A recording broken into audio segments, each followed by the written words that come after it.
You are watching Magic Box Entertainment.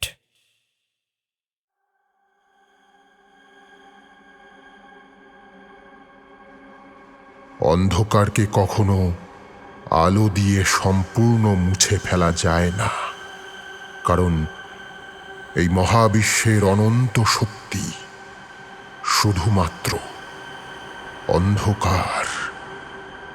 আলো সেই অনাবিল অন্ধকারের মাঝে মরীচিকার মতো, আর তাই অন্ধকার ফিরে ফিরে আসে সময়ের প্রবাহে ঢেউয়ের মতো। দিন শেষে রাত্রি নামে, কারণ অন্ধকার অনন্ত, অমর, অজেয়।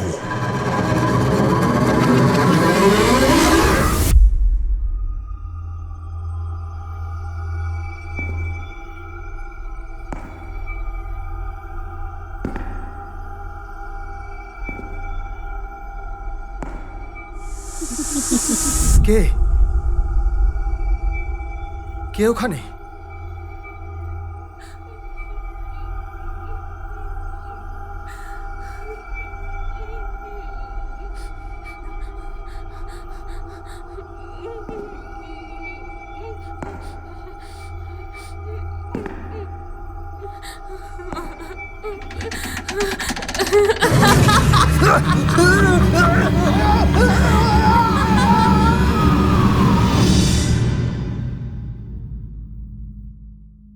আপনাদের প্রাণ ভরা ভালোবাসায় টিম ম্যাজিক বক্স এন্টারটেইনমেন্ট আপ্লুত। আর ম্যাজিক বক্স মানেই আপনার পছন্দের গল্প, সেই নস্টালজিক গ্রাম বাংলার ভৌতিক গল্পের আমেজ আপনাদের কাছে পৌঁছে দিতে আমাদের এবারের নিবেদন কাল বৈশাখী। আশা করি একই রকমভাবে আপনাদের ভালোবাসা এবারেও আমরা পাব। তবে নিয়মিত আমাদের গল্পের আসরে যোগ দেওয়ার জন্য আপনাকে করতে হবে ছোট্ট একটা কাজ। নিচে যে সাবস্ক্রাইব বাটনটি দেখছেন ওটায় ক্লিক করুন, আর পাশে যে ঘন্টাটি রয়েছে ওটা বাজিয়ে রাখুন, যাতে সময় মতো ওটা বেজে উঠে আপনাকে জানিয়ে দেয় গল্পের আসর বসার দিনক্ষণ। চলুন শুনে নেওয়া যাক সৌমেন মজুমদারের লেখা গল্প কাল বৈশাখী।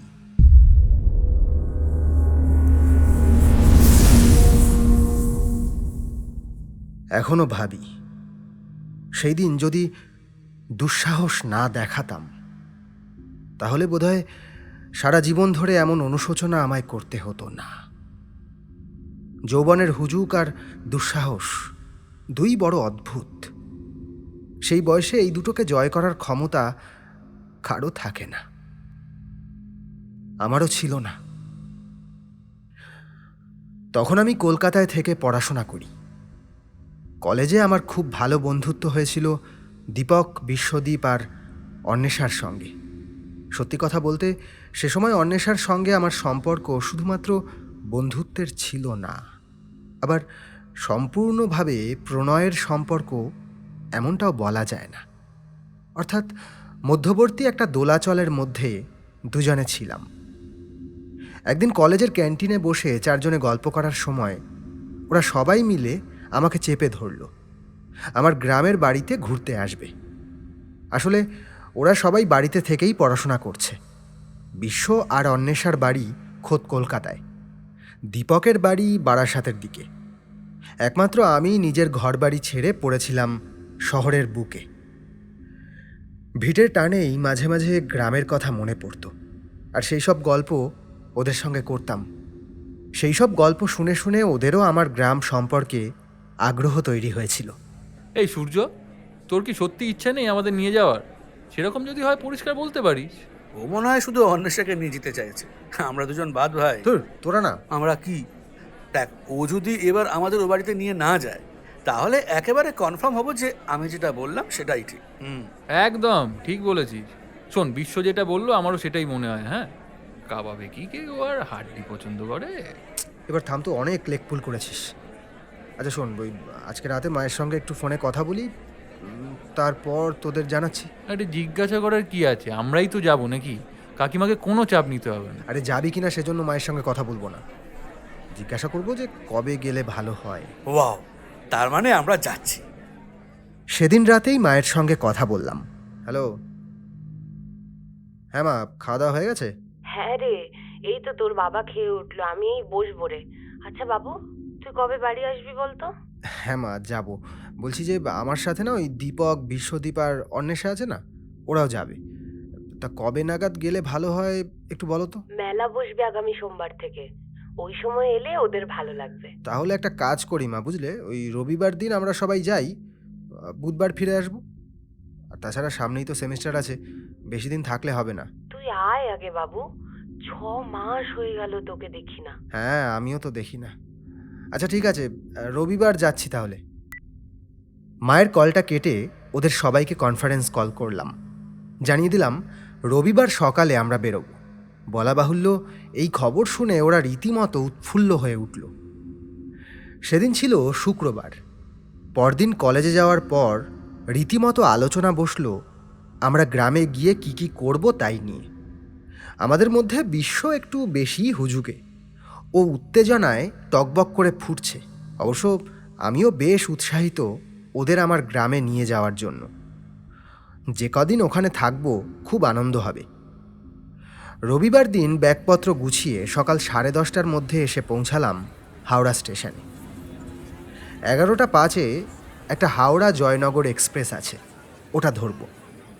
ট্রেন যদি ঠিকঠাক চলে তাহলে ওই 1:50-এর মধ্যে আমাদের গ্রামের যে রেল স্টেশন সেখানে পৌঁছে যাব। আমার বাড়ি সাঁকারি গ্রামে, ঝাপটের ঢাল প্ল্যাটফর্মে নেমে খুব বেশি দূরে নয়, হেঁটেই যাওয়া যায়। সকালে বেরিয়ে বাইরে একটা জায়গায় আমরা সবাই খাওয়া দাওয়া করেছি।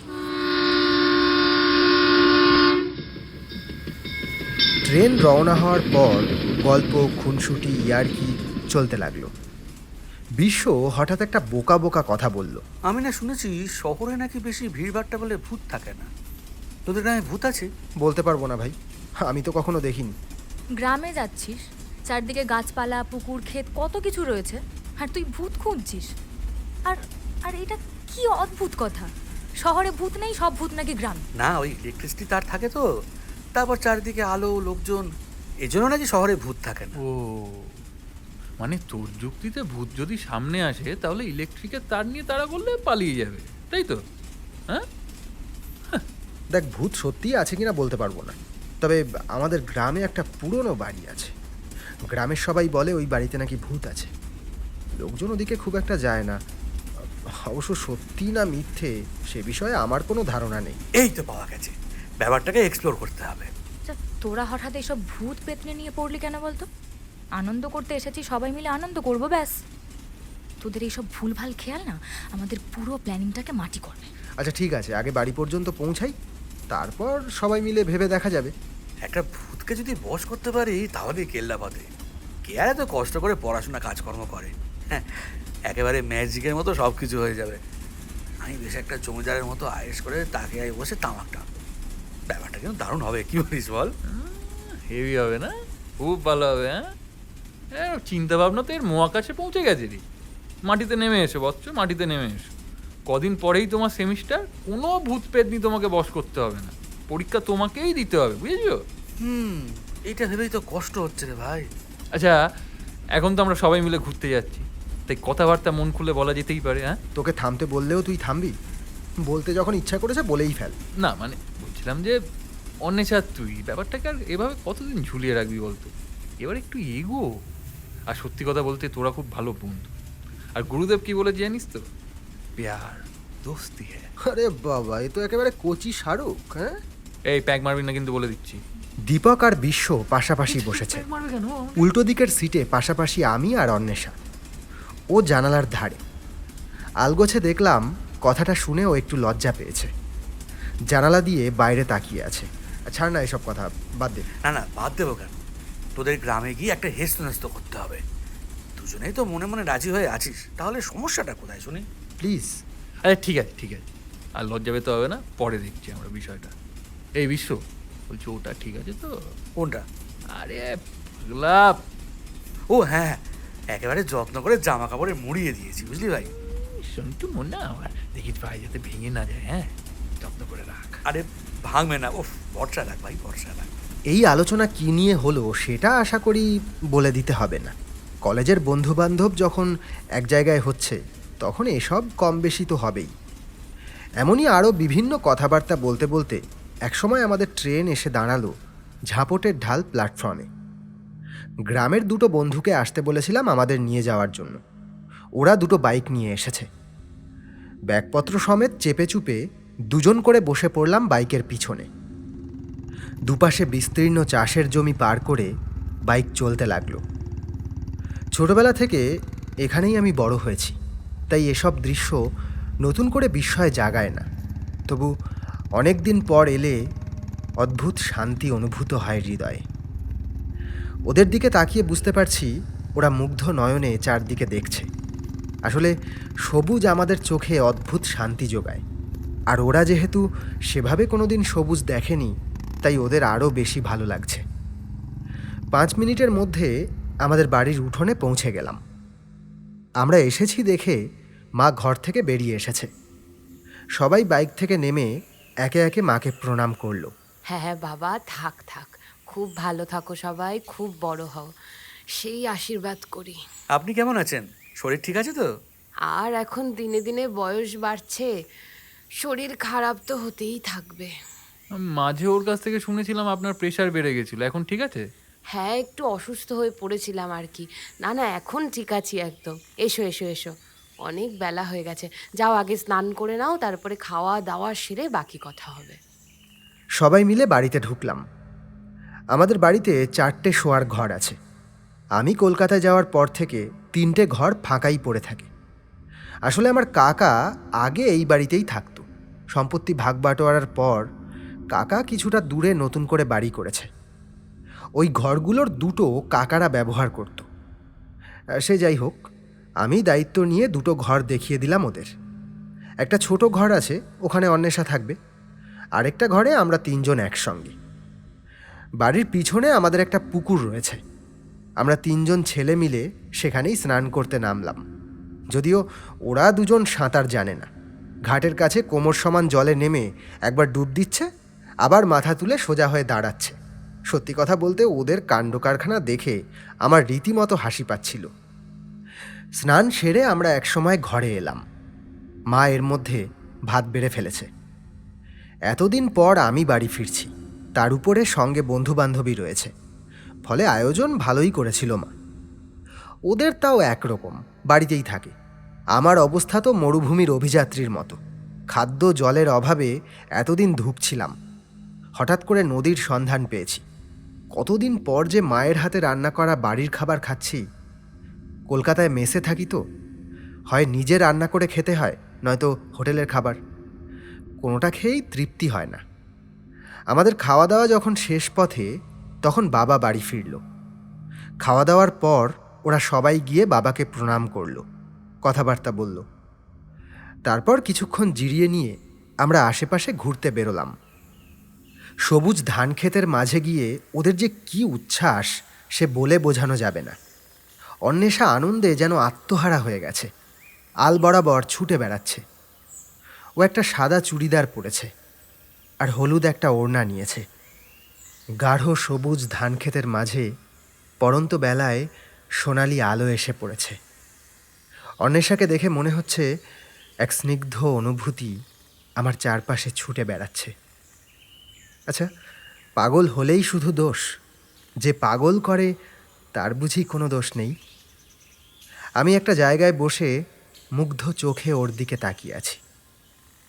আমরা অনুভূতি কিংবা সম্পর্কের হরেক রকম নাম দিই, আবার সেই সম্পর্কের নাম দিয়েই সব সম্পর্ককে এক করে ফেলি। অথচ কিছু সম্পর্ক সত্যি সব সীমানাকে অতিক্রম করে যায়। অন্বেষা আমার কাছে ঠিক তেমন। ওর ওই শিশিরে ভেজা ভোরের ফুলের মতো হাসি ভরা মুখটা আমি সারা জীবন দেখতে চাই। কোনো বিষণ্ণতা যেন ওকে ছুঁতে না পারে। নিজের কল্পনায় সৃষ্টি অনুভূতির স্বর্গরাজ্যে অন্বেষাকে নিয়ে আমি হারিয়ে গেছিলাম। বাস্তবে ফিরলাম দীপকের কথায়। এই শোন না, বলছি এই জায়গাটা ভালো লাগছে সেটা ঠিক, কিন্তু আমার মনে না একটা বিষয় খুসখুস করছে। মানে ট্রেনে আসার সময় তুই যে ওই বাড়িটার কথা বললি না, আরে ওই বাড়িটা ওইটা না দেখা পর্যন্ত না ঠিক শান্তি পাচ্ছি না। হ্যাঁ ভাই, চল না, সন্ধ্যা হওয়ার আগে একবার ঘুরে আসি। সূর্য তখন প্রায় ডুবে গেছে। আমি একবার সেদিকে তাকিয়ে বললাম, আমি সত্যিই দুঃখিত, আজ আর কোনোভাবেই হবে না। এখন সেখানে পৌঁছাতে পৌঁছাতেই অন্ধকার হয়ে যাবে। এক কাজ করি, বরং আগামীকাল দুপুর দুপুর বেরোবো, তারপর বাড়িটা ঘুরে সোজা মেলায়। একটু হতাশ হয়ে বিশ্ব বলল, আচ্ছা ঠিক আছে। তারপর সন্ধ্যা হয়ে এলে সবাই মিলে বাড়িতে ফিরে এলাম। মা দেখি সবার জন্য গরম গরম পেঁয়াজি আর চা তৈরি করেছে। একটা ঘরে বসে সেই সব খাবার দাবার সহযোগে গল্পগুজব শুরু হলো। অনেকক্ষণ পর্যন্ত গল্পগুজব চলার পর বিশ্ব বলল, ভাই এবার একটু শুতে হবে, সারাদিন জার্নি, তারপর ঘোরাফেরা, সব মিলিয়ে পুরো নেতিয়ে পড়েছি। একটু বিছানায় টান টান না হলে আর শরীর চলছে না ভাই। হ্যাঁ, আমারও সেই একই অবস্থা। আর তাছাড়া তোকে আর অন্বেষাকে কিছুটা ফাঁকা সময় তো দেওয়া আমাদের উচিত, বল? সবসময় আমরা দুজন যদি তোদের মাঝখানে গন্ডগোল পাকাই তাহলে ব্যাপারটা এগোবে কি করে, তাই না? আরে তোদের ফালতু কথা রাখতো, তোরা দুজন একটু রেস্ট নিয়ে নে। মায়ের রান্না বোধহয় হয়ে গেছে, একটু পরেই খেতে রাখবে। কটা বাজে রে? সবে তো 9টা। আরে এখন তো তাও আমাদের দেরি করে খাওয়া হয়। ছোটোবেলায় আমরা 8টার মধ্যে খাওয়া দাওয়া করে একেবারে টান টান হয়ে শুয়ে পড়তাম। তাছাড়া আরেকটা লাভ আছে, তাড়াতাড়ি খাওয়া দাওয়া করলে রাতে যদি আগে আগে ঘুমিয়ে পড়তে পারিস তাহলে সকাল সকাল উঠে ঘুরে আসা যাবে। ঠিক আছে, চল আমরা একটু ছাদ থেকে ঘুরে আসি। হ্যাঁ যা, তবে অন্য কিছু করিস না যেন। হ্যাঁ এই তোকে না আমি আবার ঠ্যাঙাবো। বাবা, রণচণ্ডী। অন্বেষা আর আমি বাড়ির ছাদে এলাম। রূপলি একটা চাঁদ তারায় ভরা আকাশে উজ্জ্বল হয়ে আছে। চারপাশের গাছগাছালি অন্ধকারের মাঝে অদ্ভুত নকশা তৈরি করেছে।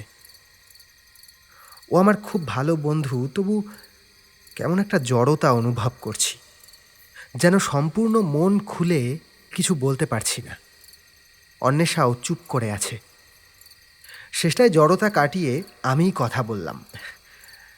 ওরা বড্ড বেশি আর কি মারে। সেটাই স্বাভাবিক, কিছু যে ঘটছে সেটা তো সবাই কম বেশি বুঝতে পারে। সত্যি কিছু ঘটছে? তুই নিজে বুঝিস না? বুঝি, কিন্তু এগোতে ভয় পাই। সম্পর্কের নাম দিলে যদি সম্পর্ক কখনো কখনো হারিয়ে ফেলি। পাগল, জমি রেজিস্ট্রি না করলে বেদখল হয়ে যেতে পারে। হাসির কি আছে? না, কিছু না। আমি শুনতে চাই। কি? নেকু, না রে, দেখ এখন তো সিচুয়েশনশিপের যুগ, আর আমি এই অজ পাড়াগাঁয়ের ছেলে। ওসব অতি আধুনিক থিওরিগুলো আমার মাথায় ঢোকে না। আমি বুঝি যা আমার তা শুধুমাত্র আমারই, আর আর সেই জন্যই তো ভয় হয়। অদ্ভুত তো, আমি তো বলছি। হ্যাঁ, তাহলে বল। কি? ও আচ্ছা, ঠিক আছে। এটা না মানে, ওকে ওকে বলছি। আমি তোকে ভালোবাসি। আমি বাবু, ঠিক এই সময় নিচ থেকে মায়ের কণ্ঠস্বর ভেসে এলো। হ্যাঁ মা। ওদের সবাইকে নিয়ে নিচে আয়, ভাত বেড়েছি তো। আচ্ছা। দুজনে নিচে নেমে এলাম। ওর মুখ থেকে প্রত্যুত্তর শোনা হলো না। তারপর খাওয়া দাওয়া সেরে কিছুক্ষণ কথাবার্তা বলার পর সবাই ঘুমিয়ে পড়লাম। সকালে ঘুম ভাঙল দরজায় ঠকঠক শব্দ শুনে। আমি উঠে দরজা খুলতে দেখি অন্বেষা বাইরে দাঁড়িয়ে। তখন ভোর 5:30। সবেমাত্র আকাশ পরিষ্কার হতে শুরু করেছে। কি রে, তোরা নাকি সকালবেলায় ঘুরতে বেরোবি? ওরা তো ঘুমোচ্ছে, তুই কি রেডি? একদম। এই কি রে, তোরা কি যাবি? কোথায়? কেন, সকালবেলায় ঘুরতে বেরোনোর কথা ছিল না? কথা ছিল, তাই না? হ্যাঁ যাবো, 5 মিনিট দে, রেডি হচ্ছি। এই আমি না যাবো না, তোরা ঘুরে আয়, আমি ঘুমোচ্ছি। দীপক উঠল না। আমি, বিশ্ব আর অন্বেষা বেরোলাম ঘুরতে। সকালের ম্লান আলোয় শিশির মাখা ঘাসে ঘাসে অনেকক্ষণ ঘুরলাম আমরা। তারপর বাড়ি ফিরে খাওয়া দাওয়া, গল্পগুজব, দুপুরবেলায় পুকুরে নেমে স্নান, সবই যথা নিয়মে চলল। 3:30 দিকে, তখন ভালোই রোদ আছে আকাশে। আমরা 4 জনে বেরোলাম। উদ্দেশ্য আমাদের সেই বাড়িটা। বাড়িটা খুব বেশি দূরে নয়, হেঁটে মিনিট 10 লাগে। আমি নিজেও এদিকটায় বহুদিন আসিনি। বাড়িটার চারপাশে উঁচু পাঁচিল রয়েছে, কমপক্ষে 10 কাঠা জমির উপরে বাড়িখানা। পাঁচিল পেরিয়ে বাড়িতে প্রবেশ করার জন্য রয়েছে একটা বিশাল বড় সিংহ দুয়ার। যদিও এক পাশের সিংহের মূর্তিটা ভেঙে গেছে, অন্যটার অবস্থাও শোচনীয়। যে দুটো থাবা উঁচু করা ছিল সে দুটো এখন আর নেই। বেশ উঁচু একটা লোহার গ্রিল রয়েছে সেখানে। মরিচা জমে জমে সেটার রং একেবারে কালচে হয়ে গেছে। সেই গ্রিলে লতা পাতা রয়েছে, তবে সেগুলো আর বেঁচে নেই, মরে শুকিয়ে লোহার গ্রিলে জড়িয়ে আছে। সেগুলোর রঙও কালচে। আমরা সেই সিংহদুয়ারের সামনে দাঁড়িয়ে ভিতরে তাকালাম। একটা অতি প্রাচীন দোতলা বাড়ি। কোথাও কোথাও পলেস্তারা খসে পড়েছে, ফলে লালচে নোনা ধরা ইট বেরিয়ে পড়েছে। সীমানার ভিতরে অদ্ভুতভাবে কোনো লতাপাতা, ঘাস ইত্যাদি জন্মায়নি। যে কটা গাছ রয়েছে সে কটাও মৃত। ক্ষয়িষ্ণু চেহারা নিয়ে আকাশের দিকে পাতাবিহীন ডালপালা মেলে দাঁড়িয়ে আছে। মাঝে একটা জরাজীর্ণ ফোয়ারা দেখা যাচ্ছে, শুকিয়ে খা খা করছে সেটা। বাড়িটাকে অসংখ্য শিকড় পুরোপুরি জড়িয়ে রেখেছে, অথচ সেই শিকড়গুলো কোন গাছের তা বোঝার উপায় নেই, কারণ বাড়ির আশেপাশে সেরকম কোনো গাছ নেই। আরে বাস, এ তো মারাত্মক লোকেশন রে, পুরো একটা ভূতের সিনেমা শুট করা যাবে এখানে। হয়তো যাবে, তবে সেই সাহস আজ পর্যন্ত কেউ দেখায়নি। আমার কিন্তু কেমন ভয় ভয় লাগছে। ধুর, কিসের ভয়? এমনিতে এখন দিনের বেলা, তার উপর আমরা 4 জন রয়েছি। আসলে ওসব কিছু নয়, মানুষ অকারণেই ভয় পায়। আর তাছাড়া মানুষ বানিয়ে বানিয়ে এসব বাড়ি নিয়ে অনেক গল্প টল্প বলে। আর এই গল্প একজন শুনে যখন আরেকজনকে বলে, আরও ডালপালা গজায়, ফুলে ফেপে সেই গল্প শেষমেশ এমন হয় যে মানুষ আর সেই দিকে যাওয়ার সাহসটুকুই দেখায় না। তবে আমরা যাব। মাথা খারাপ নাকি? তোরা যা করবি কর, আমি এসবের মধ্যে নেই। ওসব বললে হবে না, এক যাত্রায় পৃথক ফল হওয়া মোটেই উচিত নয়। শোনা, এমন দুঃসাহস না দেখানোই ভালো। একটা বিপদ ঘটতে তো সময় লাগে না। তার চেয়ে চল, একটু পরেই সন্ধ্যা হয়ে যাবে, মেলার দিকে যাই। আমি এই কথাটা বলার মধ্যেই দীপক বেশ জোরে ঠেলা দিয়ে লোহার গ্রিলটাকে খুলে দিল। মেলায় তো যাবই, তার আগে এসেছি যখন একবার ঢু না মারলে হয়? আয় আয় আয়, ভেতরে আয়। সত্যি কথা বলতে আমার ওই বাড়ির মধ্যে ঢোকার বিন্দুমাত্র ইচ্ছা ছিল না, কিন্তু দীপক যখন একবার মনস্থির করেছে তখন সেই কাজে ওকে কেউ আটকাতে পারবে না। বন্ধুকে একা ওভাবে ছেড়ে দিতে কিছুতেই মন সায় দিচ্ছিল না।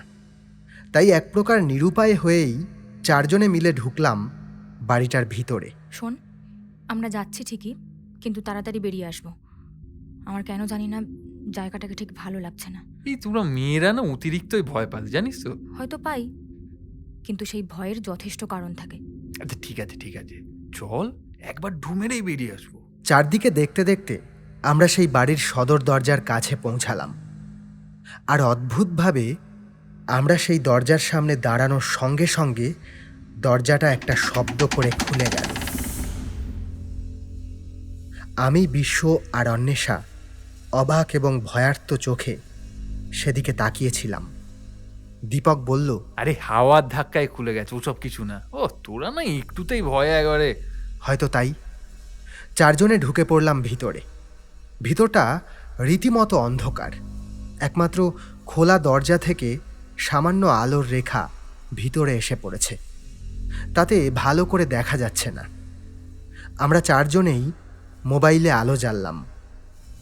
জ্বালতেই অবাক হলাম দেখে, এমন জরাজীর্ণ বাড়ির ভিতরে যতটা ধুলোবালি, ঝুল ইত্যাদি থাকার কথা, ভিতরের অবস্থা ততটা খারাপ নয়। কেউ যেন এখানে আছে। প্রথমে একটা বড় হল ঘর, তার চারপাশে পরপর ঘর রয়েছে। সদর দরজার উল্টো দিকে দুপাশ থেকে ঘোরানো সিঁড়ি দোতলায় উঠে গেছে। দুটো সিঁড়ির মাঝে ঝুলে আছে একটা বিশাল বড় ঝাড় লণ্ঠন। ফ্ল্যাশের আলো তার বিভিন্ন জায়গায় প্রতিফলিত হয়ে ঝকঝক করছে। দোতলায় উঠে চারজনে একসঙ্গে ঘুরে ঘুরে দেখতে লাগলাম আমরা। সবাই অত্যন্ত বিস্ময়ের সঙ্গে সব কিছু নিরীক্ষণ করছে। মুখে কারো কোনো কথা নেই। ঝোলানো বারান্দা ধরে একটার পর একটা ঘর আমরা পেরিয়ে যাচ্ছি। একটা ঘরের সামনে এসে আমরা চারজনেই থমকে দাঁড়ালাম। অন্য ঘরগুলোতে তালা দেওয়া নেই। আমরা দুই একটা দরজা খুলেও দেখেছি। ভিতরে জমাট অন্ধকার ছাড়া আর কিছুর অস্তিত্ব নেই।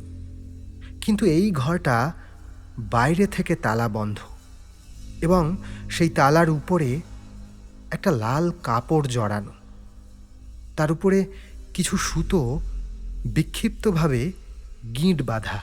এই সবাই চল, এক্ষুনি অন্ধকার হয়ে যাবে। আরে দাঁড়া দাঁড়া, এই ঘরটা একবার দেখেই চলে যাবো। ওটা তো বন্ধ রয়েছে, খোলার কোনো দরকার নেই।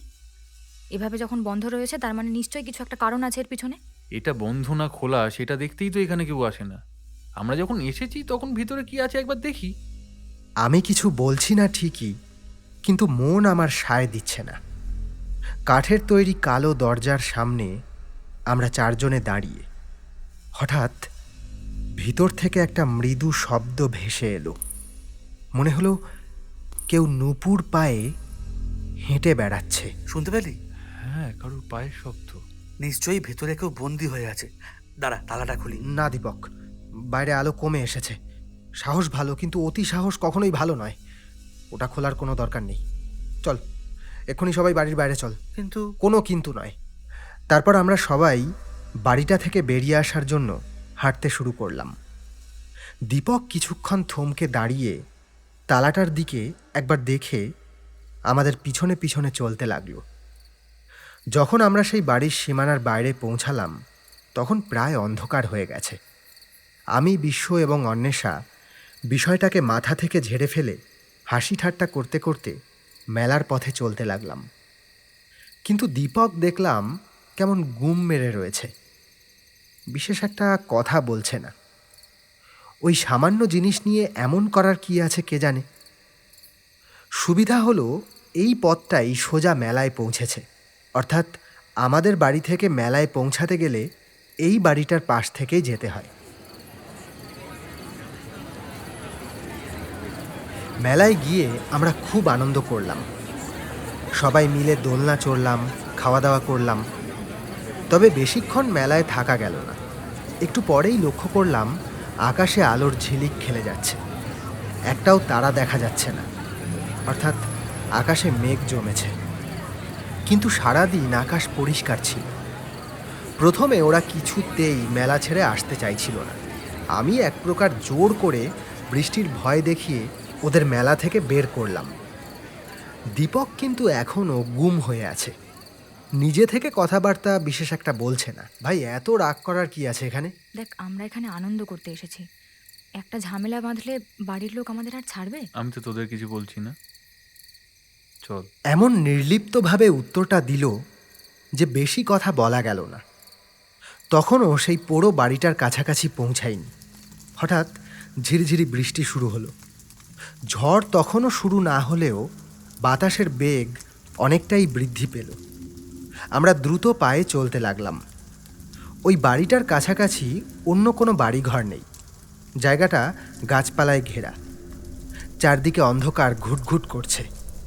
সেই অন্ধকারে বাতাসের বেগ বৃদ্ধি পেতে পেতে ঝড় শুরু হলো। বৃষ্টির ফোঁটা অনবরত আমাদের ভিজিয়ে দিতে শুরু করলো। সেই সঙ্গে অন্য একটা ভয় রয়েছে। এই জায়গায় যা গাছপালা, তাতে ঝড়ের ধাক্কায় একটা ডাল যদি ভেঙে আমাদের উপরে পড়ে তবে আর রক্ষা নেই। এমন দিশেহারা অবস্থায় দীপক হঠাৎ বলল, দেখ, এভাবে যাওয়া ঠিক নয়। অ্যাটলিস্ট আমরা সবাই ঝড় বৃষ্টির সময়টুকু ওই বাড়িতে আশ্রয় নিতে পারি। একেই ও এতক্ষণ চুপচাপ ছিল। এই কথাটা কিছুটা স্বতঃস্ফূর্তভাবেই বলেছে।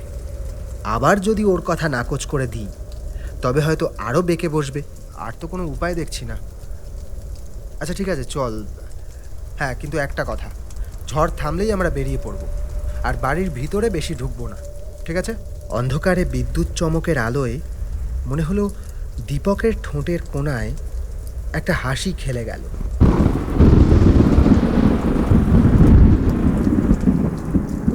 আমরা রাস্তা ছেড়ে সেই বাড়ির সীমানায় প্রবেশ করলাম। আকাশ মাঝে মাঝে আলোকিত হয়ে উঠছে। সেই আলোতে পত্রবিহীন মৃত গাছপালাগুলোকে মনে হচ্ছে সুবিশাল প্রেতের ছায়া।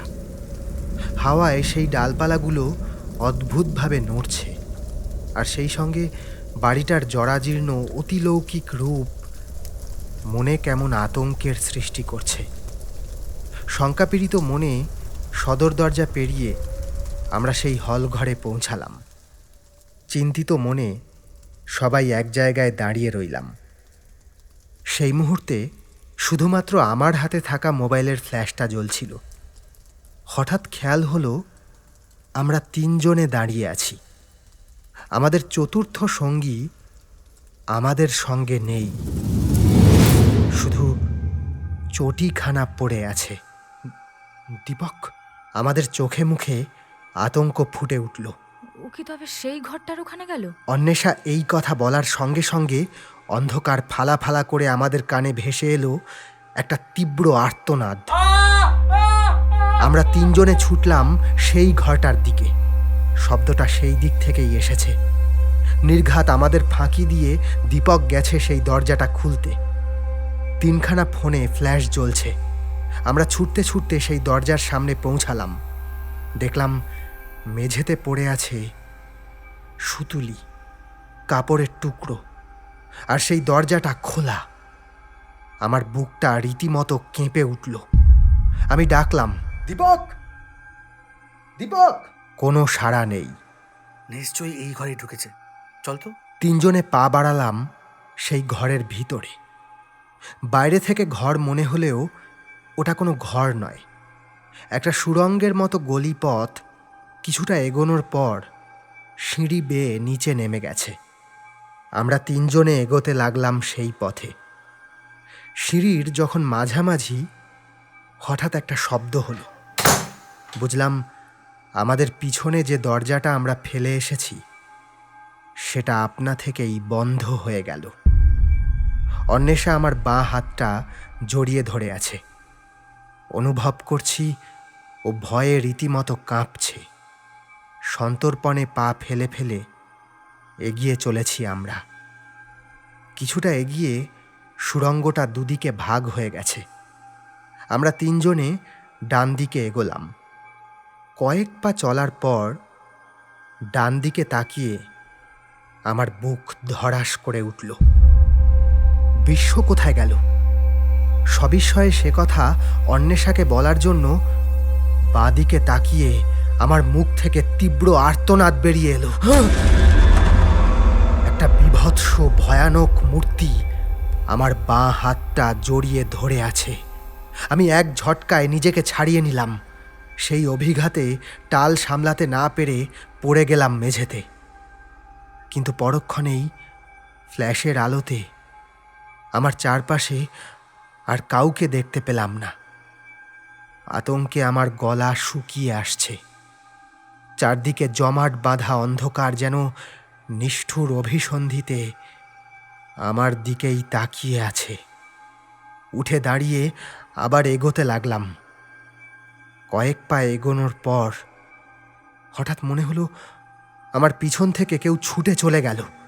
আমি সঙ্গে সঙ্গে পিছনে ফিরলাম, কিন্তু পিচের মতো কালো অন্ধকার ছাড়া আর কিছুই দেখতে পেলাম না। কে? আবার সামনের দিকে এগোতে লাগলাম। এবার কানে এলো মৃদু অথচ স্পষ্ট কান্নার শব্দ। একজন মহিলা ফুঁপিয়ে ফুঁপিয়ে কাঁদছে। সেই শব্দ অনুসরণ করে আমি পৌঁছালাম একটা দরজার সামনে। মোবাইলটাকে বাঁ হাতে ধরে ডান হাত দিয়ে ঠেলা দিতে দরজাটা বিকট শব্দ করে খুলে গেল। আর সঙ্গে সঙ্গে সেই কান্নার শব্দ অতিলৌকিক অট্টহাসিতে পরিণত হলো।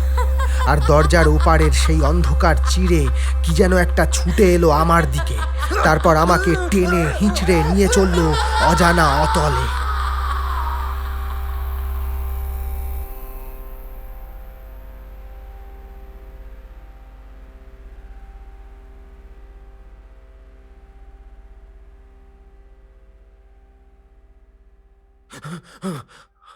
হঠাৎ আমার চোখে মুখে মনে হলো কালবৈশাখীর বৃষ্টির ফোঁটা এসে পড়ছে।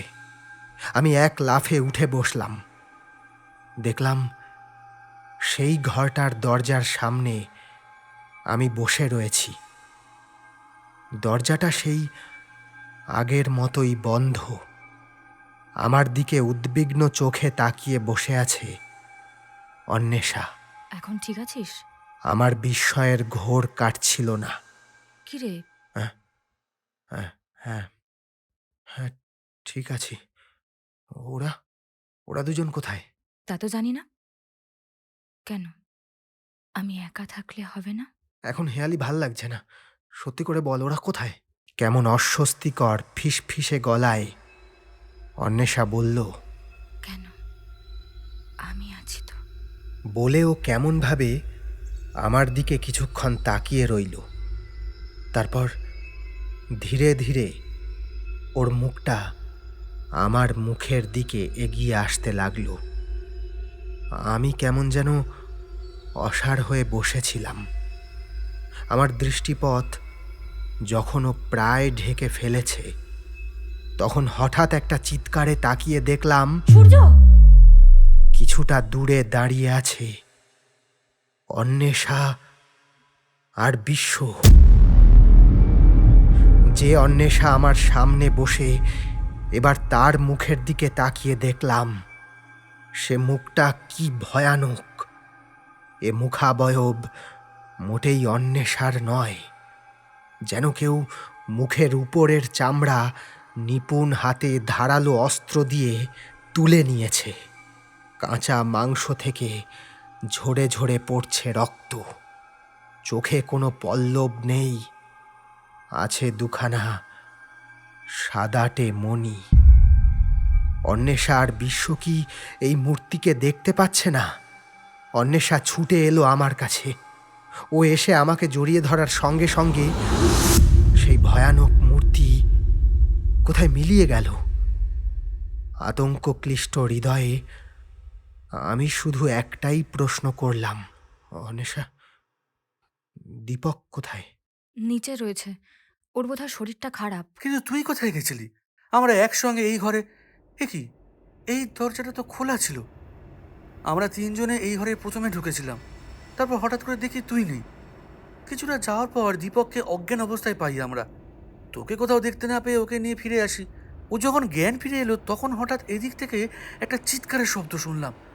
আর তারপরে তো ওকে নিচে রেখে আমরা দুজনে ছুটতে ছুটতে উপরে এলাম। কিন্তু কিন্তু এই দরজাটা বন্ধ হলো কি করে? বোধহয় সব কৌতূহল ভালো নয়। চল চল, কোনোভাবে চারজনে বাড়িতে পৌঁছাতে পারলে হয়।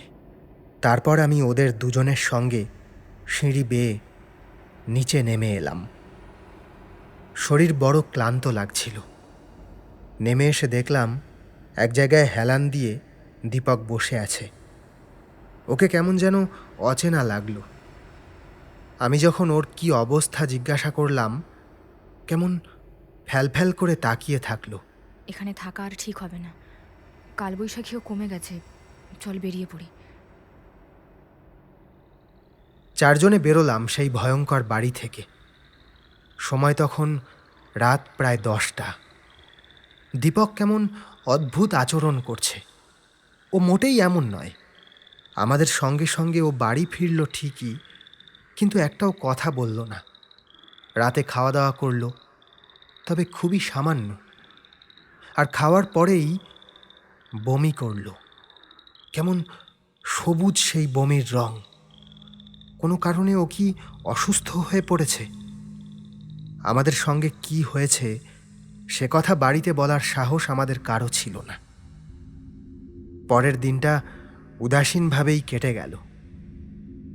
দীপক নিজে থেকে কোনো কথা বলছে না। জিজ্ঞাসা করলে শুধু হ্যাঁ হুঁ করছে। তারপর দিন অর্থাৎ বুধবার সকালবেলায় বেরিয়ে আমরা 7:10 ট্রেন ধরলাম। কলকাতায় ফিরে আমি চলে গেলাম নিজের মেসে, ওরা নিজেদের বাড়িতে। ওই সপ্তাহে পরপর 3 দিন দীপক কলেজে এলো না। আমরা অনেকবার ফোন করেছি, কিন্তু ধরেনি। শেষে শনিবার দিন আমরা সবাই মিলে ঠিক করলাম ওর বাড়িতে যাব। পরদিন সকালে সবাই দেখা করে চললাম ওর বাড়ির উদ্দেশ্যে। ঠিকানা জানতাম, কিন্তু এর আগে কখনো আমরা ওর বাড়িতে যাইনি। বারাসাতে নেমে পৌঁছালাম ওদের বাড়িতে। বাড়ির সামনে পৌঁছে যখন দেখলাম মোটামুটি একটা ভিড় জমা হয়েছে, তখন মনের ভিতরে অজ্ঞাত একটা আশঙ্কা তৈরি হলো। সবাই কেমন চুপচাপ, একে অপরের সঙ্গে মৃদু স্বরে কথা বলছে। দীপকের মা নেই, অনেক আগেই গত হয়েছেন। ওর বাবাই ওকে মানুষ করেছে। তিনজনে ঘরে ঢুকে দেখলাম একটা মৃতদেহ, সাদা কাপড় দিয়ে ঢাকা, আর তার পাশে অসহায় মধ্যবয়স্ক একজন ভদ্রলোক পাথর হয়ে বসে আছেন। তার দু চোখ বেয়ে টপ টপ করে জল পড়ছে। বুঝতে বাকি রইল না কি হয়েছে, কি করে হয়েছে তা জানলাম উপস্থিত লোকদের কাছে। ঘুরে আসার পর থেকে দীপক কেমন যেন অসুস্থ হয়ে পড়েছিল। যেদিনও ফিরে আসে সেদিন সন্ধ্যাতেই কাকু ওকে ডাক্তারের কাছে নিয়ে যায়, কিন্তু ডাক্তার আলাদা করে কোনো অসুখ ধরতে পারেনি। যে বিষয়টা অদ্ভুত তা হলো বারবার ওর সবুজ রঙের বমি হচ্ছিল, এবং মাঝরাতে ও নাকি পাগলের মতো হয়ে উঠত। কাউকে চিনতে পারত না, একা একা গর্জন করত আর নিজেকে আঘাত করত।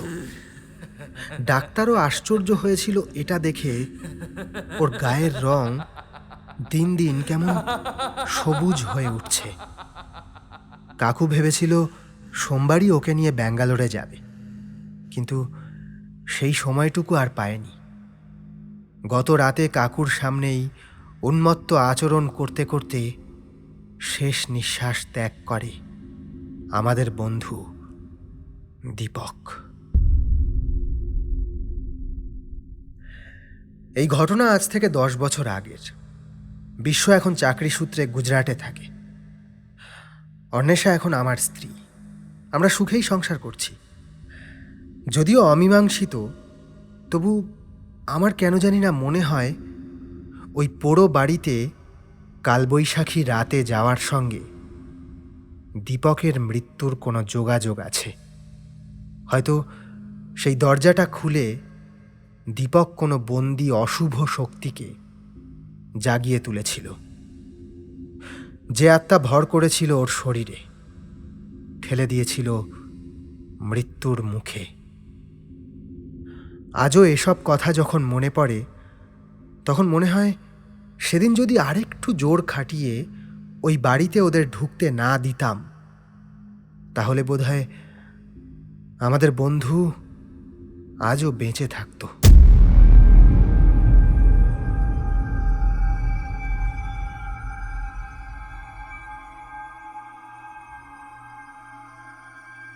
শুনছিলেন সৌমেন মজুমদারের লেখা গল্প কালবৈশাখী।